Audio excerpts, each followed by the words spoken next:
আমরা যতই ধর্ম করি, যতই ভাগবত পাঠ দেই, যতই কীর্তন দেই, যদি ওই অনাথ ছেলেটার চোখের জল না মোছাতে পারি, যদি ওই দুঃখী ছেলেটার মুখে এক মুঠো খাবার না দিতে পারি, যে জ্যান্ত ভগবানটা সম্মুখ দিয়ে ধুলার মাঝে গড়াগড়ি যাচ্ছে, ওই ভগবানকে বুকে তুলে না নিতে পারি, ওই মাটির ভগবানকে পুজো দিয়ে আমার কোনোদিন ভগবত প্রেম উদয় হবে না, কোনোদিন হবে না, কোনোদিন ভগবানকে তুমি পাবে না। যেন কৃষ্ণ বলে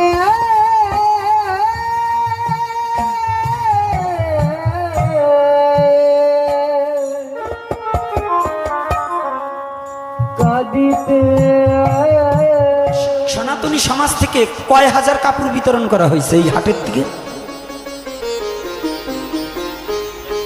হ্যাঁ, এই আপনারা 2-4 জন পাইছেন? পাননি? তাইলে কি এই বাবুরহাটে কাপড়ের কোম্পানির লোক আছে না, শাড়ির কোম্পানির লোক, বড় বড় ব্যবসায়ী আছে না? তাই এদের আত্মাটা কত ছোট দেখছেন? খালি এই 2-3 জনের বলছি না, একেবারে বাবুরহাটের সব কটার বলছি।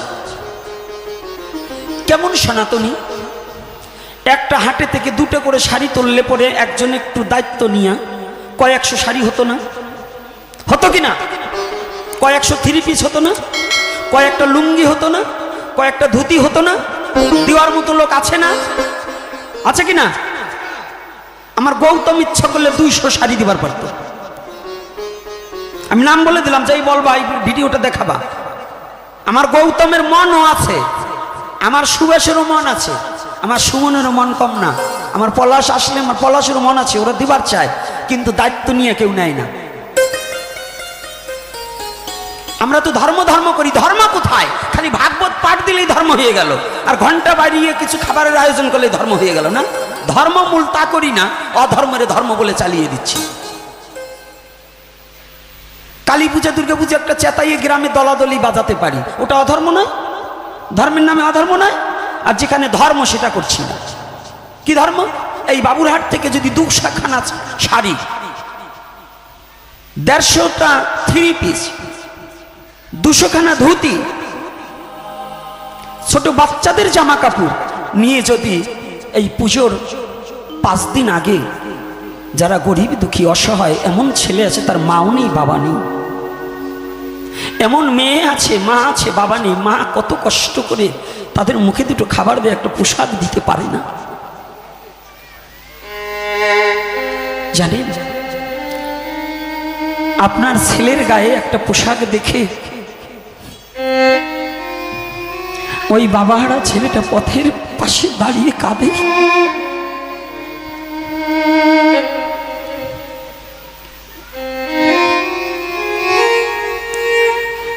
কাঁদে আর ভাবে, যদি আজকে আমার বাবা থাকতো তাহলে আমাকেও একটা নতুন জামা কিনে দিত। এটা আমি নিজে ভুক্তভোগী, আমি কারণ নয়। আমার ছোটবেলায় বাবা মারা গিয়েছে, তখন তো অভাবের সময়, তৎকালীন সময়ে দেশে খুব অভাব, কিন্তু বাবার ছোট ছেলে হিসেবে খুব ভালোবাসতো, একটা গেঞ্জি এনে দিলেও দিত। যে বছর বাবা মারা গেলেন, বড়দা একা পারে না, সংসারটাকে চালাতে পারেনি, তাই বড়দা সেই বছর আমাকে কিছু দিতে পারেনি। এখন বুঝি যে বড়দা পারেনি, কিন্তু তখন তার বুঝিনি যে বড়দা পারেনি, তখন আবেগ যে বড়দার দিতে হবে। বাবার ভূমিকাটা বড়দা যখন পালন করেছিল, বড়দা পারছিল না আমাকে একটা কিছু দিতে পুজোর সময়। আমি অন্তত সেই বছর থেকে দুর্গাপূজায় নতুন পোশাক পরা বন্ধ করে দিলাম, আর আমি পরবো না। শুধু কাঁদছিলাম, যদি আজকে আমার বাবা থাকতো তাহলে আমাকে দিত। সেদিন থেকে আমার অনুভূতি যে হয়তো আমার মতো কোনো ছেলে বাবা হারিয়ে মা হারিয়ে রাস্তার পাশে বসে এই পূজার দিনটা কাঁদে যে আমার বাবা থাকলে আমার মা থাকলে আমাকে দিত।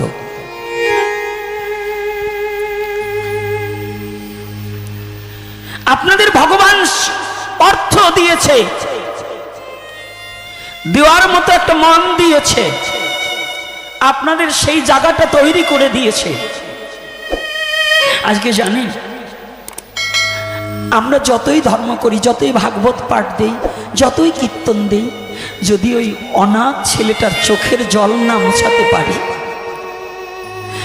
যদি ওই দুঃখী ছেলেটার মুখে এক মুঠো খাবার না দিতে পারি,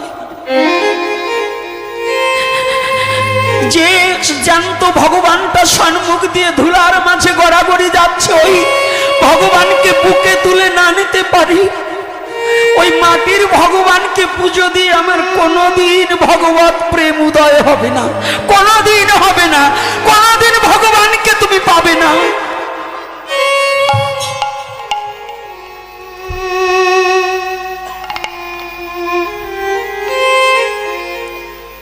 কোনোদিন পাবে না। হয়তো আমার কথায় অনেকে কষ্ট পাবেন, কিন্তু একটু জীবনের সাথে একটু চিন্তা করে, বিবেকের সাথে একটু চিন্তা করে বলুন, ধর্ম কোনটা?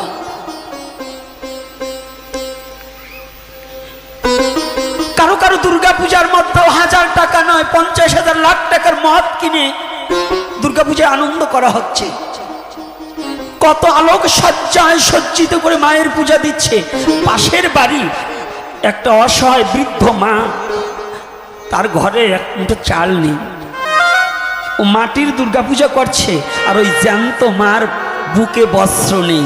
আমি ধিক্কার জানাই এই দুর্গাপূজার, আমি ঘৃণা করি এই দুর্গাপূজার।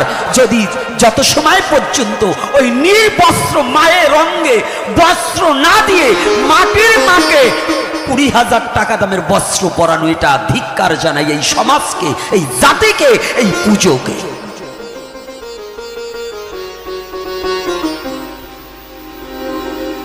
এটা কোনো পুজো নয়, এটা তামসিকতা, এটা ধর্মের নামে অধর্ম করা, এটা কোনো সরলতার লক্ষণ নেই। কি বাবা কষ্ট হচ্ছে আমার কথাগুলো? আমার কথাগুলো কি যন্ত্রণা হচ্ছে? একটু ভেবে দেখুন আমার কথাটা। আমার জন্য বলছি না, আমার জন্য বলছি না। সবচেয়ে আমরা এই সনাতনীরাই দানের বেলায় কৃপণ। এই সনাতনী সমাজ দানের বেলায় কৃপণ। কোনো ভালো কাজে দান করতে চাই না, কিন্তু অথচ অসৎ পথে অনেক টাকাকে নষ্ট করতে জন্য আমরা প্রস্তুত নিচ্ছি, নেই না? ডিজে বাজিয়ে নাচানাচি ড্যান্সার আইনে কত কিছু করি না? এতে কি আমাদের ধর্ম হয় না অধর্ম হয়? একদিনও কি ভেবে দেখেছি এটাকে বন্ধ করা উচিত কিনা? এটা বন্ধ করা উচিত কিনা? এটাকে বন্ধ করে দিয়ে যে কথাটা আজকে বললাম, আমি অনুরোধ করব যারা ব্যবসায়ী যারা আছেন, আপনারা একটা সকলের মিলে হাটবার ছাড়া একদিন বসে আপনাদের মধ্যে একটা সংগঠন হওয়া উচিত। অন্তত এই বাবুরহাট থেকে আগামীতে যেন অন্তত 1000 লোক সহযোগিতা পায়। আমি এইটা বাবুরহাটের সনাতনী ব্যবসায়ীদের প্রতি আমার এইটা অনুরোধ থাকবে এবং আবেদন থাকবে। কি একটু কষ্ট করে পারা যাবে না? চেষ্টা করলে হয় না? আমি এটা অনুরোধ করব সবাই মিলে। আর শুধু বাবুরহাটে নয়, আপনারা যারা একটু অ্যাবলিটি আছে, আপনি 10 খান পারেন 10 খানা দেবেন। যাদের অ্যাবলিটি আছে, মায়েদের কাছে অনুরোধ করব, আপনি 5000 টাকার পুজোয় শাড়ি না কিনে আপনি 3000 টাকা দামের শাড়ি কিনবেন, আর 2000 টাকা গরিব দুঃখীর জন্য দান করে দেবেন। পারবেন তো? কোন কোন মা পারবেন? একটু হাত তুলুন তো, যে আমার ইচ্ছা আছে। আচ্ছা, বেশ বেশ, আচ্ছা, যে আর কয়টায় ভয়তে তোলে না, যাই হোক কিছু তবু তো তুলেছে। আমি 5000 টাকার শাড়ি কিনতাম, 5000 টাকা 3000 টাকা দামের শাড়ি কিনবো, আর 2000 টাকা আমার জাতির স্বার্থে কি করব? আমি দান করে দেব। এইটা যেন একটু ব্রেনে থাকে, তাহলে ধর্ম হবে। না হলে কিন্তু আপনি খাবেন ভালো। রবীন্দ্রনাথ কি বলেছে জানেন? হ্যাঁ, রবীন্দ্রনাথ একটা গানের ছন্দে এমন একটা কথা বলছে, আমার গৌরহরির কথাটা কি চমৎকার কথা বলছে। আপনারা যারা একা একা রাজা হতে চান না, সে কোনোদিন রাজা হতে পারবেন না, সে আরো ভিখারি হবেন। আর যে সবাইকে নিয়ে রাজা হতে চায়, সে একদিন মহারাজা হয়ে যাবে। রাজা নয়, মহারাজা। কি করে হবে? রবীন্দ্রনাথ ঠাকুর ছোট শিশুদের একটা গানের ছন্দে বললেন কি,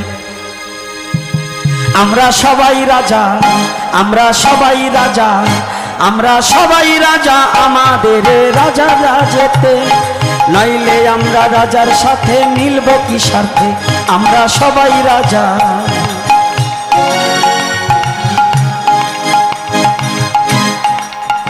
আমরা সবাই রাজা, আমরা সবাই রাজা, আমরা সবাই রাজা আমাদের রাজার রাজেতে, নইলে আমরা রাজার সাথে মিলব কি স্বার্থে, আমরা সবাই রাজা। আমরা সবাই রাজা। কে? তাহলে আমরা যদি সবাই আনন্দে থাকি তাহলে এটা কি ধর্ম না? সবার মুখে যদি হাসি থাকে ভালো নয় না? একজন কাঁদবে, একজন হাসবে, একজন খাবে আর একজন খাবে না, এটা হবে? একজন খাবে আর একজন খাবে না, তা হবে না, তা হবে না। এটা হচ্ছে সনাতন ধর্মের কি শিক্ষা নাকি? সনাতন ধর্মে কি শিক্ষা দিয়েছে? যন্ত্রণা দেওয়া শিক্ষা দিয়েছে, কাউকে কষ্ট দেওয়া শিক্ষা দিয়েছে। তাহলে সরলতা কেমন? সরলতা কেমন? সরলতা হবে কি, আমি সবাইকে আপন করে ভালোবাসতে শিখতে হবে। তাহলে আমাদের কয়টা গেল? চারটার কয়টা গিয়েছে? তো এইবার সনাতন ধর্মের মূল তত্ত্ব হচ্ছে কয়টা? চারটে। কয়টা গেছে? কি কি? আচ্ছা, সরলতা এখনো যায়নি, এখনো আমাদের সরলতা যায়নি।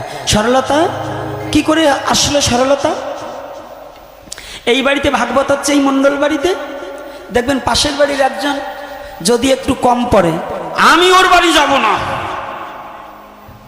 কি এরকম করে না? আচ্ছা বলুন দেখি, তুমি যে আসবা না বাবা, তুমি না আসলে কি ভগবানের কিছু হবে? তুমি না আসলে তোমার অভাব পড়লো, কারণ তুমি যে আসলে না, এই সাধুগুরু বৈষ্ণবের চরণ ধুলি থেকে তুমি বঞ্চিত হয়ে গেলে, ভগবত প্রেম থেকে তুমি বঞ্চিত হয়ে গেলে, কিন্তু ভগবানের কিছু হলো না, তোমার লস হয়ে গেল। লস কার হলো? আমার লস হলো না? তাহলে কি? তাহলে আমরা যদি যখন বলি, আমরা যারা অহংকারের বশীভূত হয়ে ভাবি আমি না গেলে বুঝি ওই জায়গার কাজ হবে না, তুমি এটা ভেবো না। তুমি না গেলে ভগবানের কাজ ঠিকই হবে, কিন্তু ভগবান ছাড়া তোমার জীবন কোনোদিন চলবে না। ভগবান ছাড়া তোমার জীবনে কোনোদিন চলবে না, জেনে রেখো। ভগবান যদি ইচ্ছা করে, তুমি যে গৌরব করছো, যে বদন দিয়ে লোককে কটু কথা বলছো, 1 মিনিটের মধ্যে তোমার মুখের ভাষা কেড়ে নেওয়ার মতো ক্ষমতা ভগবানের আছে। 1 মিনিটের মধ্যে যে হাত দিয়ে অন্যায়ভাবে তুমি অন্যকে শাসন করছো, আঘাত করছো, ওই হাতের শক্তিটাকে কেড়ে নিয়ে প্যারালাইসিস দিয়ে ঘরে শুয়ে রাখার মতো যোগ্যতা আমার ভগবানের আছে। আছে কি না? আছে তো? তাহলে আমরা কি করব? গৌরব, অহংকার, অহমিকা করব? হ্যাঁ, এটা করব? অহংকার, অহমিকা, সরলতা আসবে। আর যতদিন সরলতা না আসে, সরল চিত্ত না হলে ভগবানের কি পাওয়া যায় না। ভগবানকে ডাকতে হয় কোন প্রাণী গো? কোন প্রাণী মা? কার মতো? ডাকো ডাকার মতো তারে ডাকো,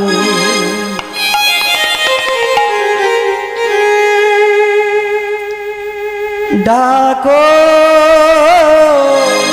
ডাকার মতো তারে ডাকো, ডাকো ডাকার মতন তারে ডাকো। কেমন করে ডাকবে? শিশু যেমন মাকে ডাকে, চয় না খেলা দুলা, শিশু যেমন মাকে ডাকে, চায় না খেলাধুলা, শিশু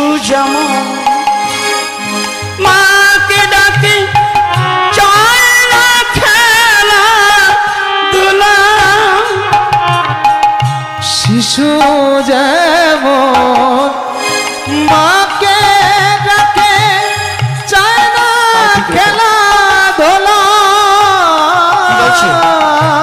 শিশু যদি মায়ের প্রতি পিপাসা জাগে, জগতের কোনো খেলা ভালো লাগে? কথাটার মাঝে বৃহত্তম একটা তত্ত্ব লুকিয়ে আছে। গানটা সহজ কিন্তু তত্ত্বটা বড় কঠিন। একটা শিশু যেমন যখন মাকে দেখার জন্য পিপাসা জাগে, এই জগতের সমস্ত খেলা যেমন তার কাছে তুচ্ছ হয়ে যায়, সরল প্রাণে শিশু যেমন একমাত্র মাকে ডাকে, মা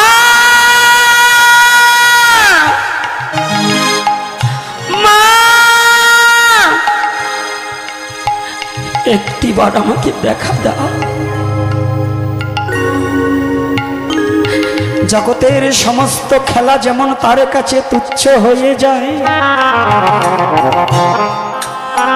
ওই শিশুর মতো সরল স্বভাব করে জগতের হিংসা নিন্দার খেলাকে বন্ধ করে দিয়ে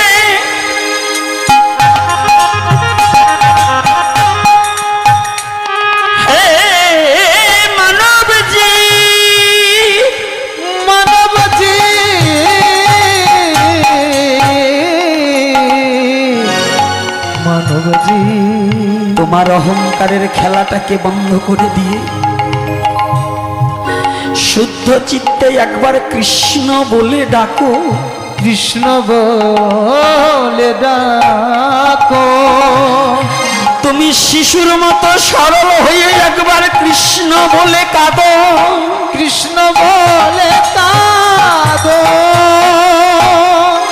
যদি তুমি সরল সহজভাবে ভগবানকে ডাকিতে পারো, ডাকিতে পারো, আমার ভগবান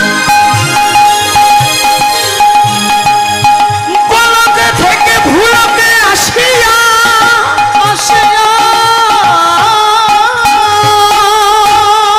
ওই ভক্তের সামনে মুখে দাঁড়াইয়া ওই ভক্তকে দুহাত দিয়ে পাশরিয়া বক্ষে টানিয়া লইবে।